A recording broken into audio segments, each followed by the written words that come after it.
back, guys. This is Kimberly Graham, your co-host of the Affluent Marriage Podcast, and we're so excited to have you here for the continuation of our previous episode.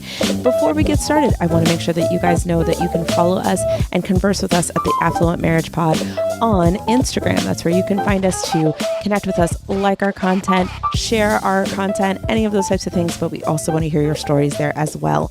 So excited for the new stuff that you're going to learn from today's episode, and without further ado, let's get back to the show.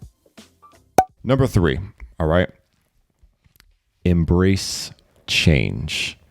You need to be open to change and be willing to step outside of your comfort zone. Look for new opportunities, explore different investment avenues, and adapt to the evolving market conditions. This flexibility will help you to stay ahead of the curve and seize potential opportunities. Embrace change. Change is uncomfortable, right? What are the only things that like change? Diapers, right? babies and diapers. Babies and diapers. They do not like their diapers. They would like, that's the only thing, right? And that that change. Enjoys change. Other than that, we don't like change. Most people don't like change, but Harv recommends it. Yeah. In fact, it's the thing, right? Change is uncomfortable, but that's the one thing that we said earlier. If you're not uncomfortable, right, you're going to be stagnant. You're just going to be sitting in a diaper. You're just going to be sitting in a diaper. You're sitting in your own stinking it up. People are going to look at you and be like, you're disgusting. Yeah. But everyone, see, that's the difference though. Everyone is comfortable in their own filth, right? They might not even want to recognize it, right? Until I come around and show you, like, dude, you have doo-doo on your back right now. And you're like, oh, I do? And that's when you're like, oh, dude, I do. I stink. Like, I am not doing Man, you just took me back to some of those blowouts where I just wanted to throw away the whole kid. I didn't even want to change the diaper. Disgusting. But like, I mean, seriously, like that's kind of like what it's like when I feel like the work that I do is sometimes so sensitive because I'm shining a mirror or shining a light on some of the filth that you're still sitting in, that you didn't even recognize it because you're so used to it. You're so complacent in the habits that you're in that it's really hard for you to recognize this is not the way it's supposed to be. And then when I show you, oh, hey, there's another way for you to live actually, or maybe in this, podcast is showing you there's a different way that you can live. That's when you recognize, what am I doing? How is this like, I'm uncomfortable. I need to change so that I can get to a place where I have more understanding of what's happening. So I'm not sitting in my own filth, right? So Harv recommends that you need to get changed. So we described diaper changed in our last tip to avoid stagnation, a lot of different situations in our life where we experience challenges and we experience stagnation. But the way we were able to break out of every single moment of stagnation was through change, right? The way we decided to live so that we could buy our first home was a massive change. We went from living on our own, paying for rent, to paying significantly less rent and living with our in-laws, right? We embraced that change. Was that comfortable? No. Heck no. No, it was not comfortable. Heck no. I love to walk around in my underwear. In your skivvies. I feel like... And I could not do that in my in-laws' house. You could not. You really could not. I feel like though, I want to address the elephant in the room because some people, there's someone that just listened to us here that we just went to my in-laws or my parents and stayed with them for a year and go, oh, well, 10 lucky months. you. 10 months. That's 10 months. That's not something that I have available to me. Listen, Linda. Everyone's got a flex. Everyone's got something they can leverage. That was something that we could leverage. So we leveraged it. What do you have in your world that you can leverage? Right? Can you move into a smaller space? Can you get roommates? What is it that you can do? Do you already have a house that you own that maybe you're like, man, I'm trying to make more money? Rent out some rooms. You have things around you that you can leverage, right? To be able to create the life that you desire. So let's not play the victim card. Let's have a growth mindset and think, oh, wow, that's a really great idea. I'm so glad that they leveraged their community, leveraged an idea, leveraged the family to be able to get themselves a little bit further ahead. And how can I find ways that I can leverage things around me? Because yes, change is uncomfortable, right? And so even the change of having someone in your space or the change of finding a different, thing that you can leverage is uncomfortable, but that is where you're going to see the change you desire. You and I had the same budget, and we talked about this on the Millionaire Blueprint from 2011 all the way to 2018, 2019. Why did we stop using those budget papers that we printed out every week from Dave Ramsey? Because I was working. When I got into my business, I didn't understand how to manage my business finances. And who did we talk to? We talked to a coach. Amy Scott. Right. And we embraced change and did something different. For almost 7 to 8 years, we had the same exact budget sheet. We had the same exact conversations. We had the same exact categories. We did everything the same way, right? We used the Mint, right? That was our tracker. And we put all that stuff into our budget sheet, our pen and paper. And Amy said, well, have you tried this? Well, why don't you try this? And that was uncomfortable. To go from pen and paper, to go from an app tracking everything, to go to you and I being that app. You and I became the Mint, and we were tracking, itemizing everything. We still itemize our Capital One account, and we, had to put everything into an Excel spreadsheet and create those categories and put in algorithms and formulas. It was a lot. And it was uncomfortable, and it was very frustrating at first to try to figure it all out. We had a lot more rigorous conversations around our budget. And not only that, it was really frustrating because I loved what she was able to help us understand with our personal finances, but with the business, inventory-based businesses like LuLaRoe, like boutiques, are really hard to manage because the in and out, the income expenses, it's inconsistent. The amount of re-upping where you have to get, bulks of inventory that might not sell for 3 to 6 months, depending on how you're selling and the volume you're selling. How much should I spend? It is a confusing process. It's volatile. It's changes. It's a lot. You have to stay on top of it. And if you don't have the wherewithal to understand where you're at financially, it can get away from you. And that's why when I work with a lot of entrepreneurs right now in that boutique field, it is so, like, there's a lot of boutiques that are deep in debt. And because it's just really hard to kind of figure out the cadence of everything. So that was hard for me too, because we tried, Amy and I, to work on something that helped us understand. And she helped me at least to a point.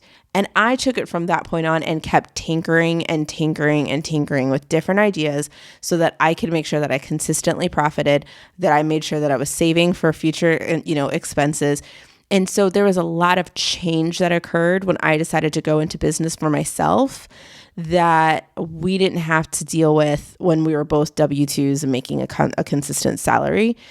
That was a hard shift. Why didn't we go back to the pen and paper budget?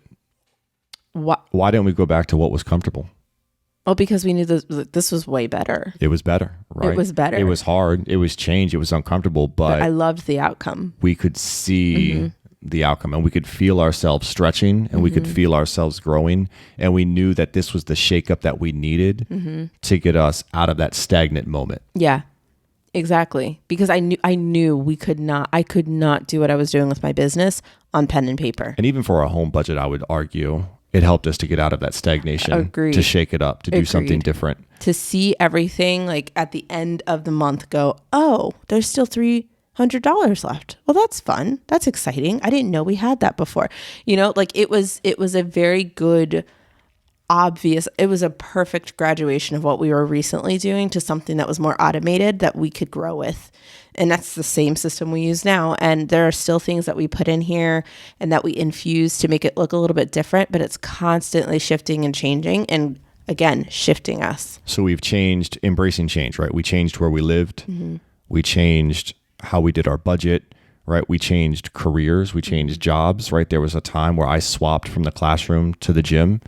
You swapped from the classroom to the home office, right? So we've swapped careers, right? All of these things were uncomfortable to do, right? Even going from private to public school. Even going from teaching to then going to business full time and not knowing if I was like, okay, I hope we have enough in the business that I can bring in. Like, I just got to like try it out. Like there was nothing comfortable about any of those transitions. That was a very uncomfortable year now that I'm thinking about it. And it wasn't just like instantaneous success, right? Like it's not like you made this change and then everything was great, right? Same with when we swapped budgets, right? Not everything was great right away. There was a lot of frustrations. There was a lot of struggles, but it's undeniable as we look back that the changes that we made have brought us to where we are today, and we are highly successful now. And we never would have been this well off if we never made those changes. Understood. Yep. We had to step into that discomfort. Yep. That is literally the only way that you're able to get to the next step of where you want to be. And a lot of times when it comes to this part is where people stop. As soon as the change gets uncomfortable, with understanding a new method of managing their money, with recognizing where their money is going. I have one client right now that's just like, man, this is a lot. And I feel like I thought working with you, I was supposed to feel instantaneously good. And I was like, no, honey, it's going to get worse before it gets better. We have to go through. This is the only way. You have to face it, because before you've just been kind of walking around in this haze of, I hope it's okay. I hope it's okay. I hope it's okay. And you're just getting by the skin of your teeth. Now I'm showing you a mirror of where everything is actually going, and it's uncomfortable, and that's okay. I'm here with you, but you need to understand that in order for you to get to the place where you are like, I get it, I see it, and I now I'm able to dream again and actually know I'm going to be able to hit those dreams, you have to go through this fire. You have to. And it's the same with this too. I'm not saying something that I've never done before. We have 100% done it time and time and time and time again. We've said this the last few episodes, right? How bad do you want it, right? How bad do you want these dreams, these goals that you've set for yourself, right? What are you willing to change? We changed where we lived, right? And even before we stayed with our in-laws, and we talked about that was our flex, we did go from a apartment that was like 1,100 square feet to like a condo that was barely 500 like square feet, right? Tiny. I mean, we substantially cut our square footage for a cheaper rent. So are you willing to change your living environment? Are you willing to change how many vehicles you have? We went from 2 cars to 1 car. Recently. We saved on insurance. We saved on repairs. We saved on gas. We've been carpooling more, right? Are you willing to change your allocations and your expenses, your spending? Right. Are you willing? Go ahead. Are you willing to say no to yourself momentarily so you can say yes to yourself more in the future? That's one that I'm constantly telling my clients. It's not about anyone saying whether you can or cannot do something. No one's controlling you. No one's I'm not controlling you. I am offering you an idea. Is this worth the future you being where you are right now? Is it worth it? If this is the one thing, if we could tweak, saying no, like I had a client who had her gym membership and also she bought like 3 passes of yoga. And I said, do we need both of these? If you really do feel like you need both of them, then that's something that you're choosing.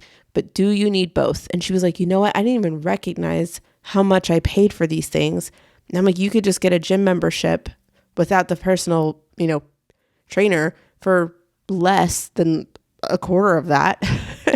And you'd have even more money that you can throw at some of these debts you're trying to pay off. And like that was the aha moment for her because she'd never seen it this way. So all that to say, are you willing to shift where your money is going so that tomorrow you can say yes more often to things that you want? Everybody wants more money. Everybody wants to build wealth, but not everyone has what it takes to actually do that act. Not everyone can build wealth because when they actually find out what it takes, what they have to do, they're not willing to do it. How bad do you want it? Are you willing to cut your cable? Yeah. Are you willing to cut your subscriptions? We did that for a year or two to make sure we could pay off our student loans. Are you willing to change your phone plan? Are you willing to change your phone? Are you willing to get on the phone and ask? Android, right? Go to your Cricket. Yeah.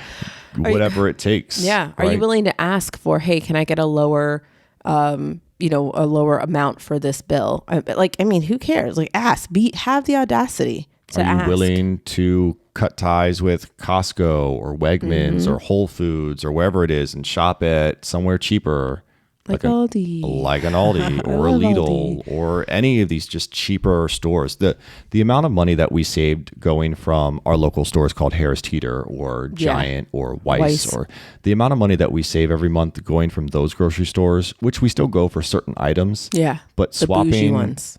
from that to primarily shopping for the most part at Aldi, like it's just... We have not felt the pinch of inflation.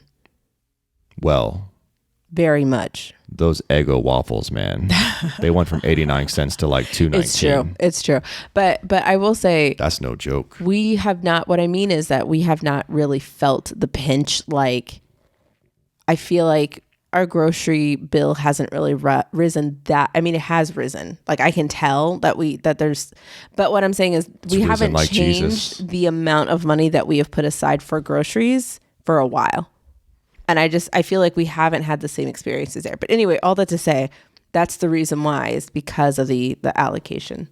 If you turned up your nose to any of these ideas about how to embrace change, then I'm questioning how bad do you want it? How much are you willing to sacrifice to build wealth? This might not be the podcast for you, friend. Because when you find out what it takes to build wealth, you might realize that you're never going to build any. Because... it takes sacrifice. Mm-hmm. And these are I feel like this is just like basic pillars, right? Because if you can feel comfortable, and I use this word lightly, right? But if you can find, in the same way that he says, if you reach for being rich, then you'll always be comfortable, versus if you're always reaching for comfortable, you'll never be rich. If you're turning up your nose at the idea of creating sacrifices and all that stuff, and if that does not vibe with you, then you're aiming for comfortable, right? But even the rich, right, even the wealthy, the people who are sustainably wealthy, have made sacrifices in their life that you can read through their autobiography or whatever and go, whoa, they did what? And those are the choices, those are the habits, those are the basic disciplines that they had in place that allowed them to be rich, wealthy, so that they're always comfortable. And I will say that because of the decisions that we've made and the way that we've built even our money management and the way we talk to each other, we're always reaching for wealth. No matter what we're making, we're always comfortable. That's what I mean. So we didn't feel like the pinch of like inflation in that way. Like, we always felt comfortable. Everybody wants the fruit, but they don't want to do the work to till the ground, to plant the seeds, to water, to watch it grow. It takes years and years and years for that apple tree to grow and to produce its first harvest, right? That takes work, that takes time, it takes patience. But everybody wants the fruit, right? If you heard, man, I could have my bathroom renovated, I could have a newer model minivan for my family, I could take trips to Disney, I could, buy a bike right on the spot out of the blue for my daughter who needs it. Like, I can do all of these things. Yes, and that is sexy and that is fun. That's our millionaire flex. That's great. But it's because we've made sacrifices, and every day we make sacrifices that we're allowed to have these freedoms, right? And it took time. We're on year 12 of our financial journey, and we're able to do these things because of the sacrifices that we made. I love you, girl. I love you too. So embrace change. What are you willing to change to build wealth, to have generational wealth? Hey, this is Kim Graham from the Affluent Marriage Podcast. We hope you're enjoying what you're listening to so far. But if you're thinking to yourself, man, I wish I knew more about what's going on in Kim and Dan's world, I want to ask some specific questions and be able to get extra resources, well, you might want to think about joining the Graham fam. Now, I know I love exclusive content and I love having more of Kim in my life. And if that's something you're interested in, you can be a subscriber and you can get exclusive episodes that no one else is going to hear, that's going to help you build generational wealth and have more authentic two-way communication. Links are down in the show description. You'll be able to click and see more information about Graham Fam, and we hope to see you behind the scenes. Have a great one, and let's get back to the show. All right, next up, tip number 4, guys, to avoid stagnation. Okay? Told you these tips are really good. Take calculated risks. While it's important to be cautious with your financial decisions, taking calculated risks can lead to growth and higher returns. Conduct thorough research, seek expert advice, and assess the potential risks and rewards before making any significant financial moves. This is a good one. Right? So take a look at all the risks that we've made, the risks that we're currently taking. They're all calculated. there's not a risk that we've taken that we're going to take where it's just like, let's just do it and see what happens. We could really just blow it all right here. We're not gambling here. That's kind of incorrect. I took that one risk that one time that I bought like those shakes and I spent like $180 and I didn't tell you. That was that was a risk. Like I just did it. Risked our relationship there. I just did it. And I felt so bad afterwards because I didn't consult anybody. I didn't like. Everyone has their number. I'm just kidding. What they need to tell their spouse. I don't do that very often. That was one time. That was way above and beyond Kim's comfortable number.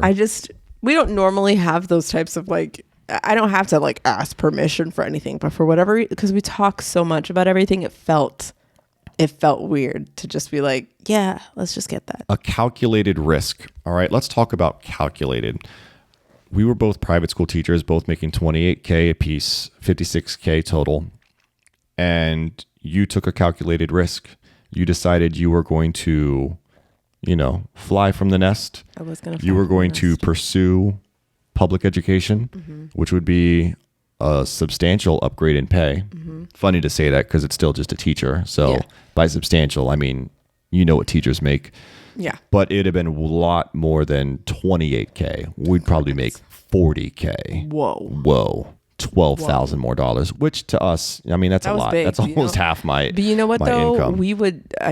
But we did it, though. We still pretended like we lived on $56K and pocketed that rest of it to go towards the debt. But it was a risk because if you did not land this job, then you would become a sub in the county and your pay would actually decrease. You'd go from making $28K a year to maybe $20K a year if you just subbed every day, right? And it was a risk to be part-time too, because no benefits. Yep, I wouldn't have had benefits, and we would have had to pay out of pocket for stuff too. So when I decided that I wasn't going to go back to the school, I was like, no, I'm going to do this. I'm going to make sure that like I'm going to have a job. Like either I'm going to have two jobs or I'm going to make it happen. But I know in order for us to be able to get out of this debt, I need to make more money.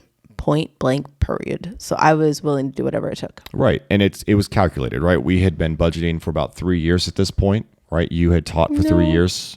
You taught at your private school for 3 years before you switched. Oh, really? Into the county. So we had been married about 3 years. It was 2 years. Here's why. Because I taught for 4 years at my private school. I know. But like I taught for a year before we got married. So it was year 3 for me. Correct. But it was 2 years in. So it was into our relationship. It was into our marriage. So it was like our last like 8 to 9 months of the debt paying off. All right. So we had been budgeting for 2 years. Yes. Which is still a substantial amount of time. I agree. To do something consistently. So we had an idea of what our numbers were. We knew what our income was. We knew what our expenses were. And we knew if you lost your job at private school and you, at worst case scenario, became a sub in the county and maybe picked up another job, we knew that we could make ends meet. We knew it would be tight, but we knew we could make ends meet. Yeah. Right. We could still pay student loan payments. We could still do all of those things, but it would just be incredibly tight. It was a calculated risk. So worst case scenario, the months are tight. Yeah. Best case scenario, we make $12,000 more because you go from private to public. Right. Calculated. Right. A risk worth taking, in my opinion. Yes. And I mean, I worked really hard. I think we talked about that before, about how I got in there. It was intense. But yeah. Well, also just the potential, right? $12K base pay, more like money, but also, the ceiling was higher. The $28K that you made at the private school stayed the same every year, whether you worked 1 year or 20 years. Yes. You made the same amount, right? Yeah. In the public sector, every year you worked, there was a step up. Because it's government. And if you got a master's, it's a step up, right? So there was... And they paid for part of the master's, which is also a perk. Right. So it was a calculated risk, but it was a risk worth taking because of the potential for income gained. We took risks on our car purchases, and we still are, right? We found an $8,000 2009 Nissan Rogue that had actually been in an accident before. We didn't know to the state of the accident that had been. It could have been minor, could have been major. Yeah. But we took a risk on that vehicle. And yes, there's been a lot of repairs that we've put into that vehicle. It's kind of our beater. But I wouldn't say that it wasn't worth it. No. I think I would say that in the past, it's 2009. So it's at this point, we're 2023. Like we've had it for like 8 years now, maybe. I would say it was worth its purchase price for $8K. Yes. I think we got our money's worth. We've taken a lot of trips on it. Yes. And we've certainly put repairs into it, but it was a risk to purchase that vehicle. But we pulled the trigger on it because we had the cash saved up for it and we paid for it in cash. We were excited to do that. And I think it's been worth that money. Yeah, for sure. I think that was definitely a good calculated risk. And I know with this next purchase, it's going to be another calculated risk as well, where we're going to have to look at it and look at as much data. We're going to learn from our previous experience. You've been doing a lot of research on your own and making sure, like, is this really the move that we want to make?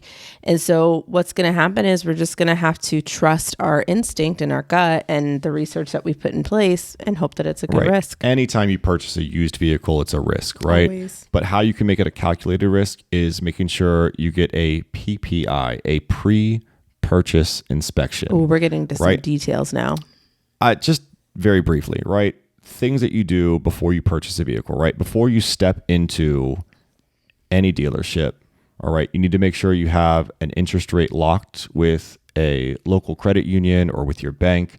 That way you have a bargaining chip, all right? You don't get your interest rate from the dealer, all right? Because they're going to choose something that's in their best interest. So go in there with a bargaining chip, all right? Because they might beat it, all right? So that's a good thing to do. You also want to make sure that you do your research, know how many days it's been on the market, all right, which is important because if that car has been sitting, then they're more willing to negotiate.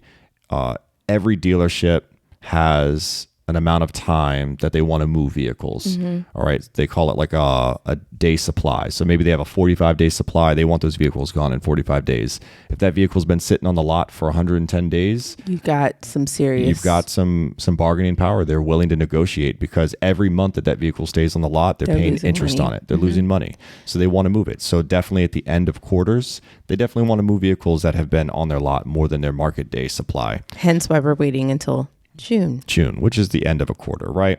But I think the biggest thing is once you like a vehicle and you test drive it, make sure you get it inspected by a local mechanic who does that to see what's up with the vehicle. And then you can bring that report back. Either you're purchasing something that's good or it has some issues. And if you really still like that car, you can use it as a bargaining chip. You can use it as a bargaining chip and get negotiations. So it's a calculated risk to buy a used vehicle, but that's a risk we're willing to take. We did not get a PPI.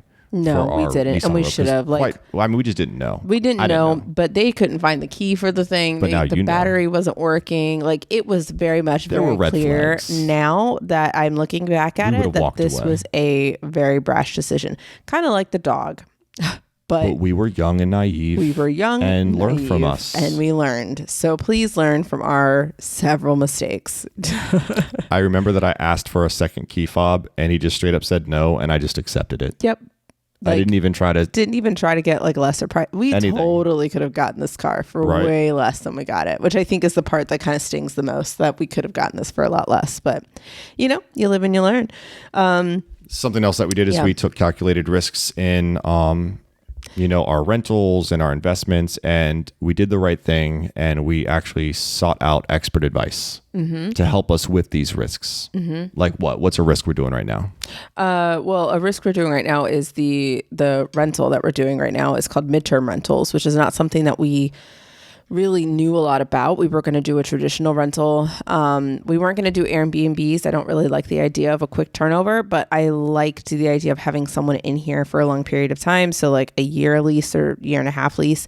And so that's what we were originally going to do. But being around people, which is one of our other things that we're going to be talking about, being around other people who are in that field, they gave us a lot of different perspective on things to think about. And so they mentioned renting in different states and buying property in different states because we're in a state that's quite expensive. We talked about, have you thought about midterm rentals so that you can rent your space out for 30 to 60 days instead of the normal year? You could get more money as a result. It could be a furnished rental. And so all these things created a lot of different places where we're now taking a calculated risk on doing a furnished rental. We've never done something like this. We've never seen it done. And it's a calculated risk. And that's the reason why this is so exciting to be able to tell you guys in real time how it's going, because there might be parts that are going to suck and I'm expecting it, but we're going to learn from that and continue to pivot and move forward.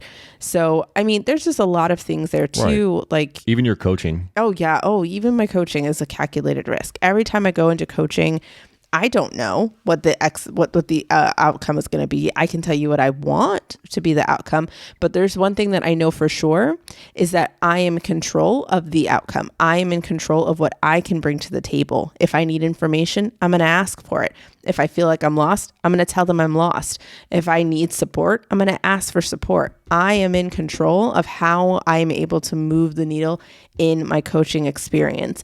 And that, I think, is one really important thing. You have control in the current situation you're in. You just have to go forward and take control. So it's important to take calculated risks when trying to avoid or overcome stagnation. Yeah. Our fifth tip is to diversify your investments. Avoid putting all your eggs in one basket. Diversify your investments across different asset classes, industries, geographical locations.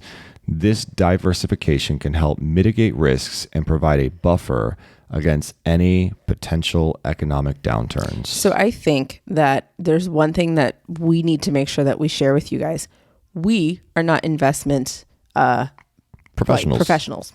We are learning this as we go in terms of investments. That part is something that we're continuously learning and continuously like figuring out what works best for us. So I don't feel like we're necessarily qualified, or no, I know we're not qualified to talk about this part of things.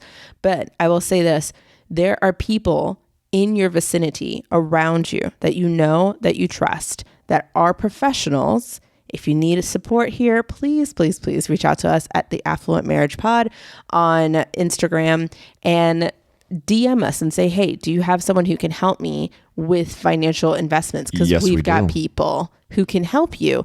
But we are not that person, but we will gladly connect you. But I think it's really important to ask those questions. And it's not a bad thing to say, are we okay? I need to talk to someone to make sure that we're good for my future self. So then I understand what I need to do now to make sure I can change the course so that it's reading what I want it to read. So don't be afraid of asking financial support. I think it's good to just reflect though, right? You've never, and I know no one's ever heard this, you've never heard someone tell you, don't diversify. No. You've never heard someone say, diversification is bad, it's not a good idea, you need to put everything into your company stock. No. They're lying to you, right? You've never heard that. No. You've never heard that. So think about your investments right now. Where are you investing? Are you investing? Where are you investing? If you're only investing in one area right now, then you're doing it wrong. Yeah. Right. If you don't know anything about your current investing, you don't know anything about your pension, you don't know anything about your 403 or 401k, you don't know anything about it, you need to ask questions, because that is the only way you're going to be able to learn and take advantage of every time, like every beginning of the school year, there'd be that person that would come in that's a financial advisor, and they'd be coming to have a conversation with me right as I'm like setting up my classroom. And I'm like, chick, I cannot sit and talk to you about this. I would like to set up the rest of my classroom. I only got 4 days, or not even 2 days before parents come. Like, I need you to get out. And I don't know why that's the time that they want to have meetings about this. It was a bizarre time. I don't know why they want to do that, but set up a meeting with them at another time that's convenient for you, right? If you have someone within your workplace, and just ask them all the questions. Like, it is worth it to just be ignorant and just ask the questions and say, listen, I'm ignorant. I don't know what's going on. Please educate me. That's what they're there to do. Right. So you can get investments in investment properties. Mm-hmm. There's royalties from your digital work or from books that you've written. You can get bonds, you can get mutual funds, you can get single stock, right? But you need to diversify. You can get things international, right? Overseas. You can get investments overseas. You're asking the wrong person, dude. I'm not asking, I'm telling you, right? Okay. So there are a lot of things that you can do. I'm not asking you. Trust me. We just said that we're not the experts. We're not the experts. Trust me. I don't know anything about investments overseas. I'm learning as I go. I know we're investing at least enough that I know we're going to be able to break $1 million, but like I said, you need to diversify, right?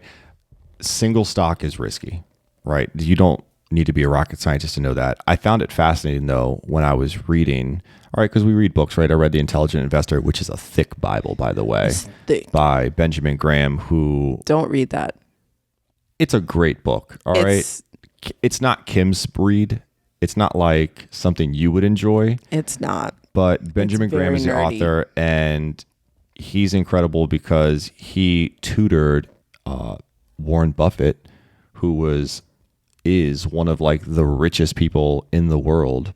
Yeah. Right. So he's got that claim to fame. All right. Phenomenal book. But a lot of the stuff that's in that book is outdated at this point. Like you couldn't follow those formulas and those algorithms. And he would even say that there is no one way. There is no tried and true way. Like if you do this in the stock market, you will be successful. Like you're not going to find that in that book. But there are principles in there, things that you can follow that are just sound. One of them is diversifying. All right. So it is important to diversify. Single stock is risky. That's what I was going to say. Why are you moving my notes, girl? Single stock is risky, right? Something that I found fascinating is, and I can't remember the percentage, but it's in the upper 80%, like over 85, because I know it's in the upper 80s of people that invest in single stock lose. So there are professional people, there are professional day traders and professional like people who operate in this field every single day. And 86% of the people, and it's probably higher than that because I remember it being in the upper 80s, lose. That's incredible to me. Yeah. Right? There's just a few small percentage. And look, the stock market should be hard, right? If the stock market was easy, everyone would do then it. Everyone would be doing it. It'd be simple. Everybody winning, right? If the lottery was easy, everyone would be doing it. Everyone would be winning. Like it's supposed to be challenging, right? You got to know what you're doing. All right, you can't just throw money at it and hope it throws more money back to you. Okay, that's not how it works. So it's tough, right? But it's important to invest in what you know. Single stocks are risky, but that doesn't mean it's bad to do. Just make sure you seek out professionals who know what they're doing, have the heart of a teacher, who are willing to come alongside you and explain it to you.